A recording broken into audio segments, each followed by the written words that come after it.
Welcome, Jets fans and Eagles fans. I'm John Butchko, the host of Locked On Jets, along with Louis DiBiase, co-host of Locked On Eagles, getting you ready for Week 6 action. The Philadelphia Eagles at the New York Jets Sunday at MetLife Stadium.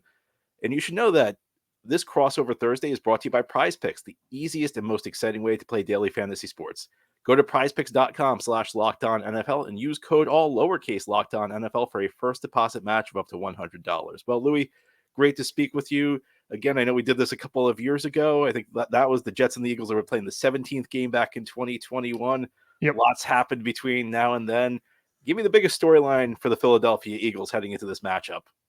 Yeah, I think for them, and it's crazy, John. Also good to be with you. Long time no talk for sure. And these teams are very different. Honestly, in 2021, I was actually buying into what New York was building more than Philadelphia because I didn't think Jalen Hurts was going to be the answer. And unfortunately, it doesn't look great now, but I was a big fan of Zach Wilson coming out of BYU, and I wanted the Eagles to trade up for him until we realized they didn't have a chance because the Jets were going to take him at number 2 overall. But fast forward a few years later, the Eagles are at the top of the league at 5-0 right now, one of 2 undefeated teams. And the big storyline is, can they continue to look more and more like their 2022 form? Although they're one of 2 undefeated teams left in the league, they really haven't. Last week, I felt it was finally the first game they put together a complete performance where no unit was struggling. There's been times this year the secondary hasn't been good. The first few weeks, the passing attack didn't look great. Then there were times the pass rush wasn't getting there. They only won by 9 against the Rams last week, but it was a complete performance. Now can they do that and have it reflect on the scoreboard by getting this red zone offense going? To me, that's the big storyline.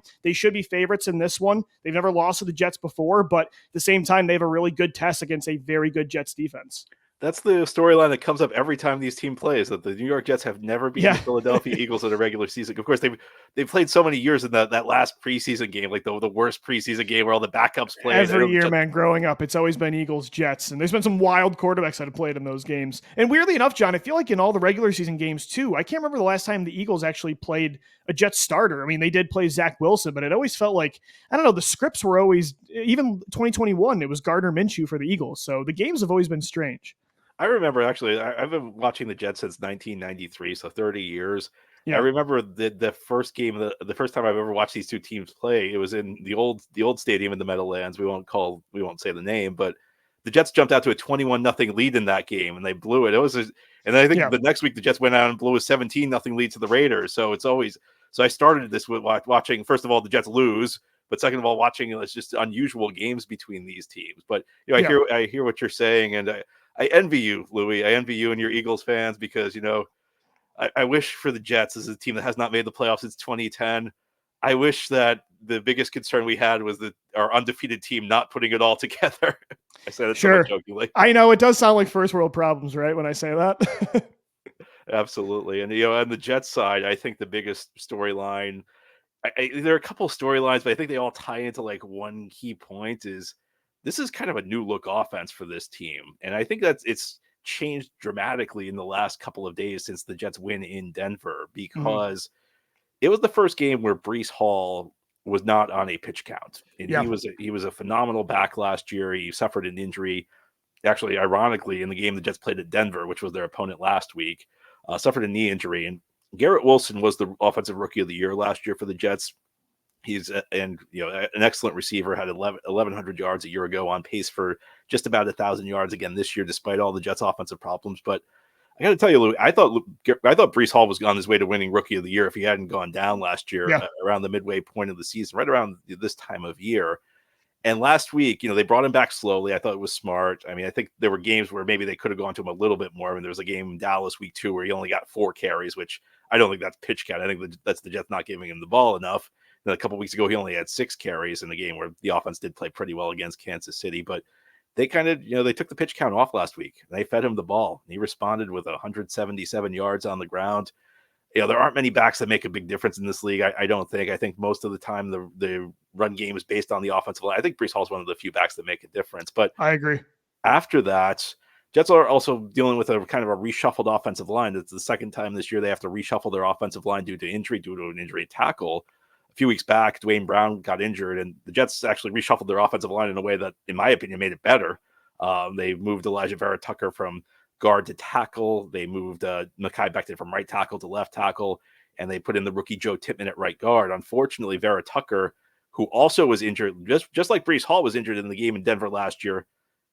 Vera Tucker was also suffered a season-ending injury, and in a cruel twist of fate, suffers another season-ending injury this year when the Jets play in Brutal. Denver. So it's probably going to be second-year guy Max Mitchell.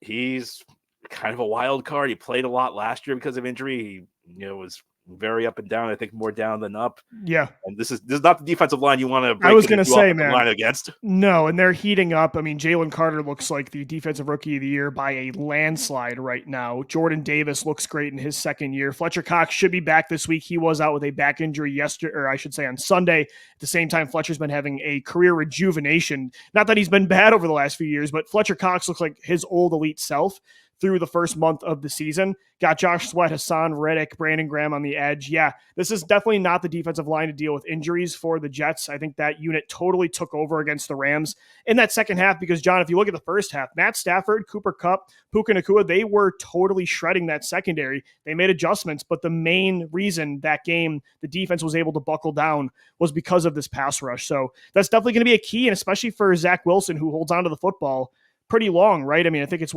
over 3 seconds per drop back, which is not ideal against this front.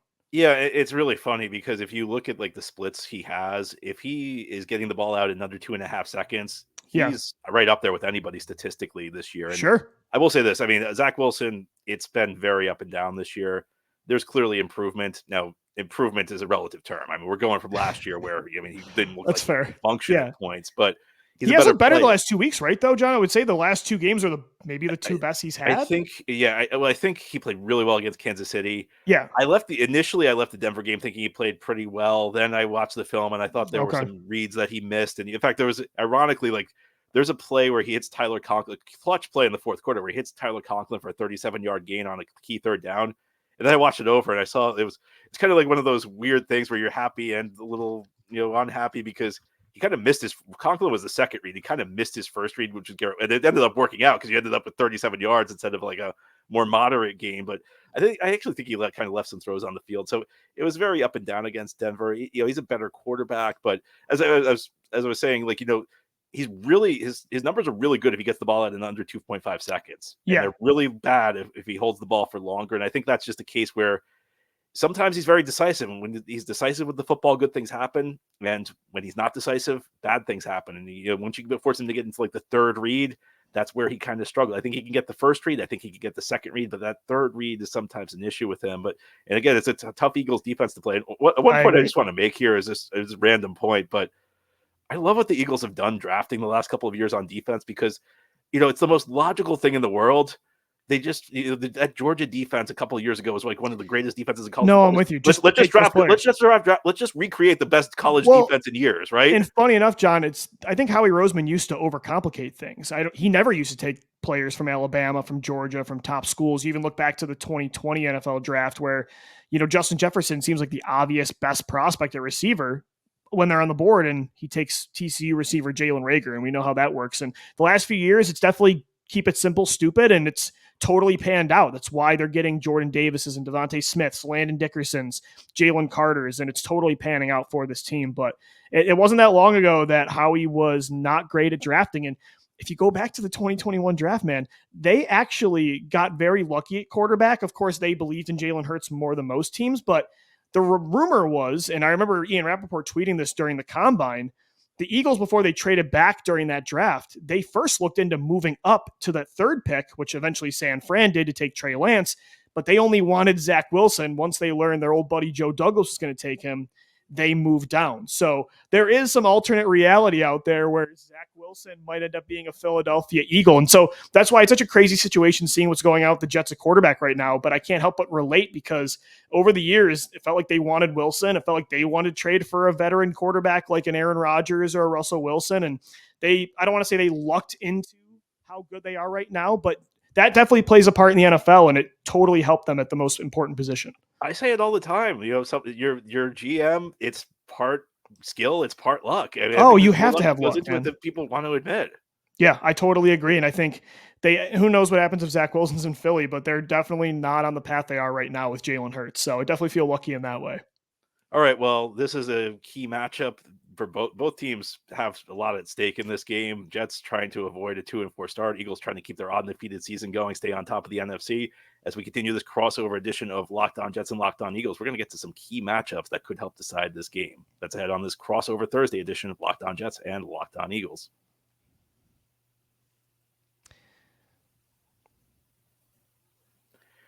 And our episode today is brought to you by Prize Picks. Prize Picks is the largest independently owned daily fantasy sports platform in North America. They're the easiest and most exciting way to play DFS. It's just you against the numbers. Instead of battling thousands of other players, including pros and sharks, you pick more or less than 2 to 6 player stat projections and watch the winnings roll in. If you're an Eagles fan, you might want to take Jalen Hurts to throw for more than 2 touchdowns. If you're a Jets fan, maybe you want to take Quinnen Williams for more than 2 sacks. Well, you can do that at Prize Picks. And with the Prize Picks reboot policy, your entries stay in play even if your player gets injured. For NFL games and college football top 25 matchups, if you have a player who exits the game in the first half and does not return in the second, that player is rebooted.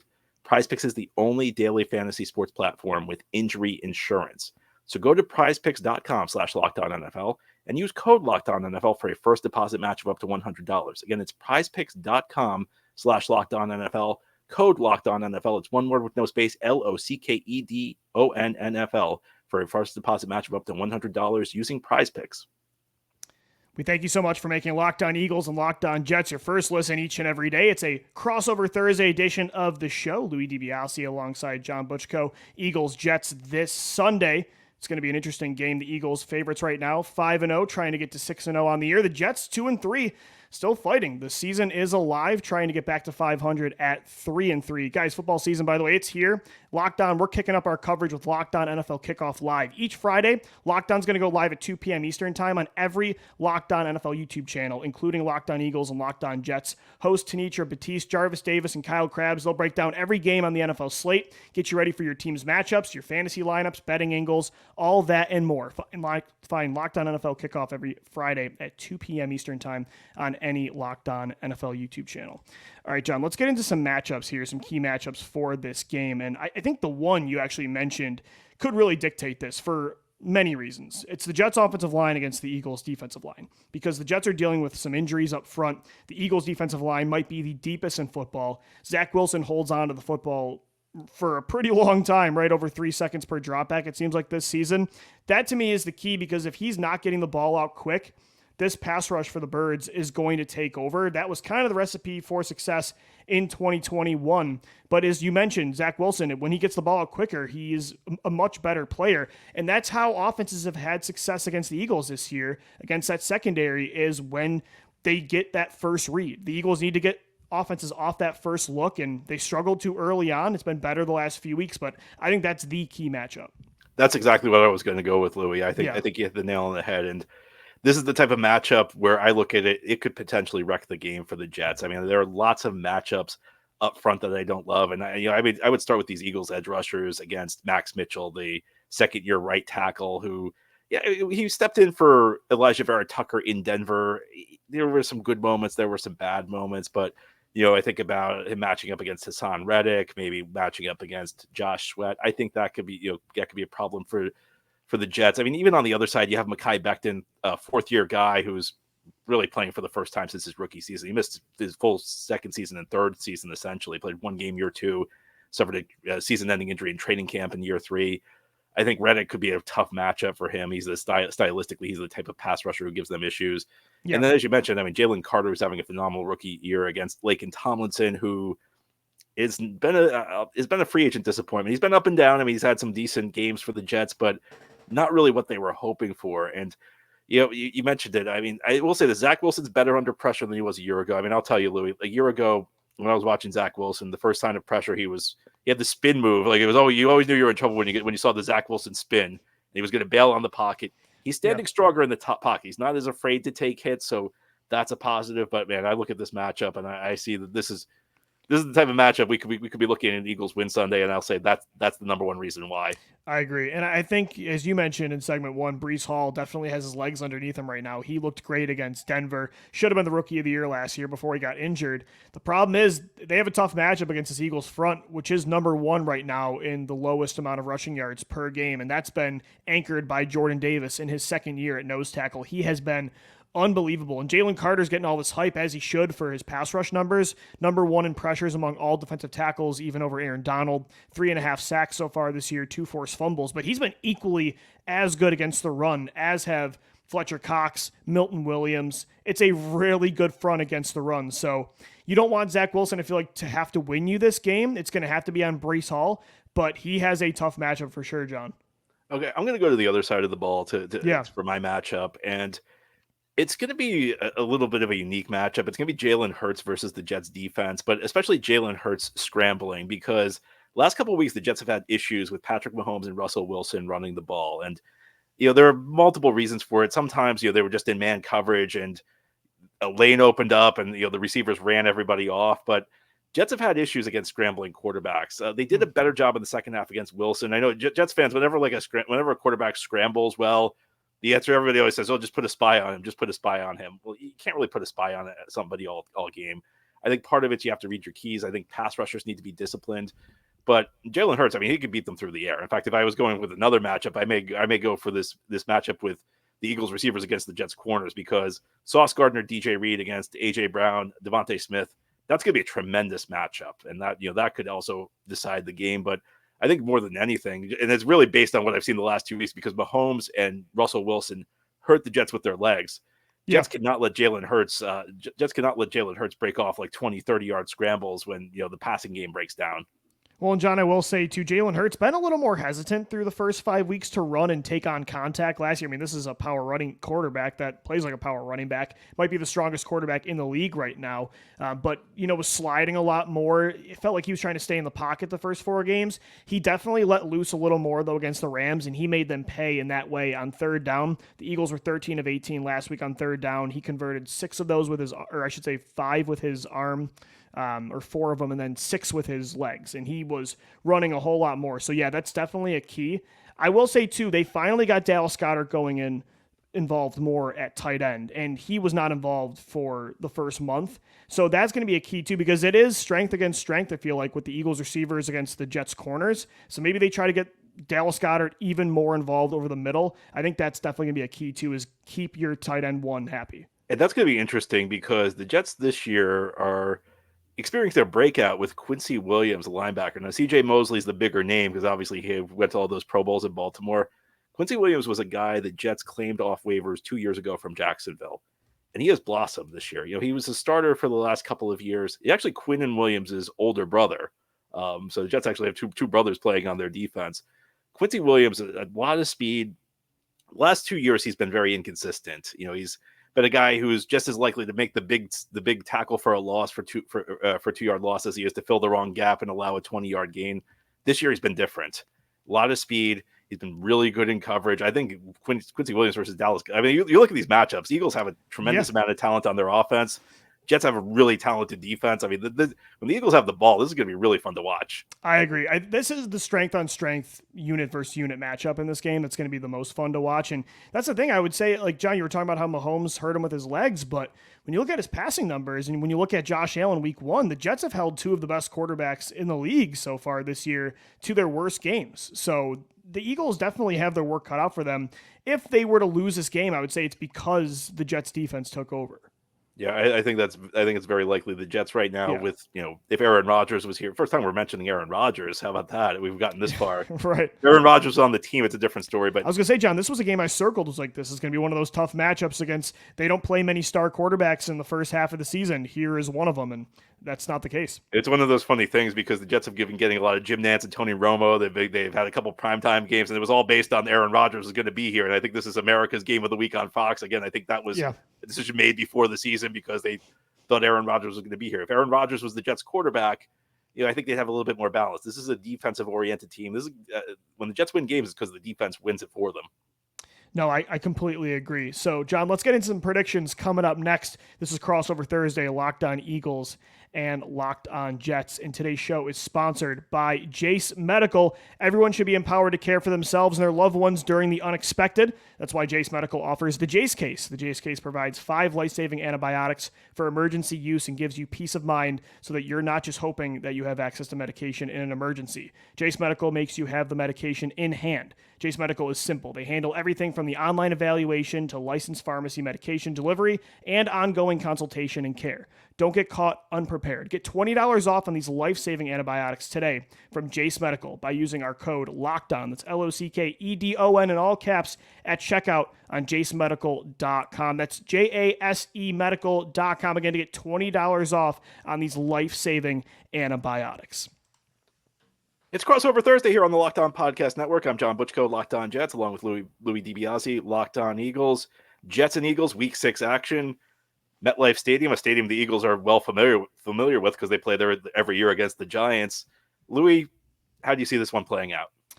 Yeah, I mean, again, I think this is going to be, I'm not saying the Eagles are going to blow the Jets out. I respect their defense too much. I think the way New York would have to win this game, they need to force turnovers on the defensive side of the ball. Jalen Hurts, surprisingly, actually throwing more interceptions through the first 5 weeks. He's almost eclipsing already his interception total from the entire 2022 season. So if the Jets are going to win this game, they're going to have to win because of their defense and win with their offense. But I still think the Eagles are just too talented on both sides of the ball. I think that matchup with their defensive line against the Jets front, or I should say offensive line, and Zach Wilson is just too overpowered for the Birds' favor, where I'll say they win this game. Do they score 30 plus? I'm not willing to go that far. I'll say it's like, I don't know, I'll say 27-14, the Eagles win. I think that's a pretty solid victory. They get to 6-0 and continue to rack up these wins. But I think the Jets defense is good enough to keep it close for a while. Yeah, and when I think about how I predict these games, I try and think through if these teams played 10 times, who would win more? Right, because, sure. like anything can happen in a one-game scenario, so I certainly think the Jets can win. This year I'm on a little bit of a roll. I'm 4-1 predicting Jets games. So a couple of years ago, it was ridiculous. Like I think I lost like my first 7 games. Like every time I picked the Jets to lose, they'd win. Every time I picked them to win, they'd lose. This year, I feel like I have a better handle on this Jets team. One thing that's been clear about the Jets is so far, outside of week 2 in Dallas, they have played to the level of their competition. Week 1 against Buffalo, they played a really good game. Week 2 is the exception. Week 3 against a New England team that's awful. Jets played even worse than New England and handed the Patriots their only win. Week 4 against Kansas City, they lost and they played a miserable first quarter, but the last 3 quarters, especially quarters 2 and 3, they were excellent. They played some of their best football. Last week against Denver, they kind of skated to a win. They didn't play that well.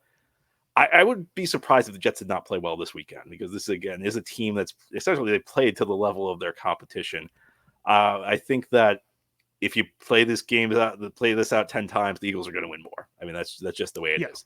There's a path to victory for the Jets. It's a lot of Zach Wilson, getting the ball out quickly. I think when they're trying to push the ball down the field, they need to get to play action more. Nathaniel Hackett has not done a good job setting the Jets up enough on play action. Zach Wilson did very effective on play action this year, and I think it's logical because he's a young quarterback who is very inconsistent with his reads. So when you run play action, you kind of simplify the reads and you manipulate defenders. I think they need to get to more of that in this game. I think the Jets defense will do a good job. If not, they won't stop the Eagles, but they'll slow the Eagles down a bit. I think you said it right. It's going to take turnovers for the Jets. I think it's going to be maybe Breece Hall. It's going to take Breece Hall maybe running for another 170. Yeah, putting up a big game. But I think the Eagles just have more firepower on the offensive side of the ball. I love both teams' defenses. I think if you look defense versus defense, these teams are right with each other. Which team has more firepower on offense? That's clearly the Eagles. They have the 2 receivers. That's a good way to look at it. Yeah, I agree. It's like, 2 good defenses. If you had to bet on one offense to make more plays, I think it's definitely the Birds. The one potential X factor in this game is Jet special teams has been phenomenal this year. I mean, I've seen a couple ratings. They are their number 1 special teams unit in the league. Greg Zuerlein having a great season. The punter, Thomas Morstead, really doing well. The coverage units are doing a solid job. They even won a game on a punt return in overtime by Xavier Gibson, although he put the ball on the ground twice last week. So that's the one blemish for special teams. So I think the Jets may need a big special teams play to pull it off. I think it's one of those situations. If both teams play their A game, the Eagles are going to win. So the Jets need the Eagles to not play their A game. The Jets need to play their A game. If they do that, the Jets can win. But I think, if it's a neutral setting, if both teams play like their B game, I'd expect the Eagles to come out on top. And like you said, if Aaron Rodgers is playing this game, we're having a different discussion. But I think that's the other thing is the quarterback matchup. Jalen Hurts severely outguns right now Zach Wilson. But Garrett Wilson is one of the better receivers, younger receivers in football, and he's a guy we didn't even mention. This Eagles secondary hasn't been great so far this year, despite having Darius Slay and James Bradbury. Maybe they move Wilson in the slot more where teams are cooking this defense. Do the Eagles have Darius Slay shadow Wilson, since he really is that one legitimate target that they do have? Might be something to look into. If not, Bradley Roby's been the guy playing in the slot over the last week since they signed him. Avonte Maddox, their main slot corner, is out for the year with a torn pec, or torn bicep, I should say. So we'll see what happens with that Garrett Wilson matchup. That's the other thing I'm looking at, John. But I think this should be a good game Sunday. Again, I'll predict an Eagles win, but I don't think it's going to be a blowout. Yeah, I'm going with the Eagles win also. I think it's going to be a tight game. And I mean, part of this is last week the Jets needed to beat Denver because if they lost to Denver, they were staring 1-5 right in the face. Right. They're heading into their bye. So look, you don't want to be 2-4. 2-4 makes it really tough, but the schedule does open up. They have their bye. They'll have a game against the Giants, who don't look that great right after the bye. So I don't know that there's the air of desperation that there was last week for the Jets. I think what you're hoping for the Jets is maybe the Eagles are looking past them, which I'm not sure they're going to do. I mean, I think that's always the next factor. I mean, look, I've watched a lot of bad Jets football through the years, and I've seen them win games because the other team, didn't take the game seriously enough. But I don't expect that to happen with this Eagles team. Yeah, this Eagles team really isn't wired that way. I mean, Jalen Hurts and just the way they prepare, they're kind of psychopaths that always, it feels like they're never satisfied with wins. So that's one very good trait about this Eagles team, even their young players, is, I feel like they do truly preach or follow what their head coach preaches, which is one day, one practice, one game at a time. As cheesy as it sounds, I think they really do live by that. And I think they have to, considering the Super Bowl loss they had last year. They can't afford to look all the way, too deep into the season. And sometimes good teams can, as you mentioned, fall to that fate. But I think the Eagles have done a really good job of not doing that, as many Super Bowl losers do. And that's part of why they're 5-0. All right, well, Louis, I hope the Jets win Sunday, but I'll wish you luck the rest of the year. I'm sure you'll do the same, man, because for sure. Jets have NFC East action ahead of them. That's right. We're going to need your help a little bit more than that Dallas game. Eagles are facing the AFC East, so we're going to be rooting for each other's teams plenty this year. Absolutely, John. It was great to talk to you, man. Anyway, take care, everybody. Have a great Thursday. Eagles fans, tune into Locked On Eagles tomorrow. Louis will preview this game. I'll do the same on Locked On Jets. And Jet fans, head on over to Locked On Eagles to hear a great perspective from the other side. Until then, have a great Thursday. We'll be back tomorrow.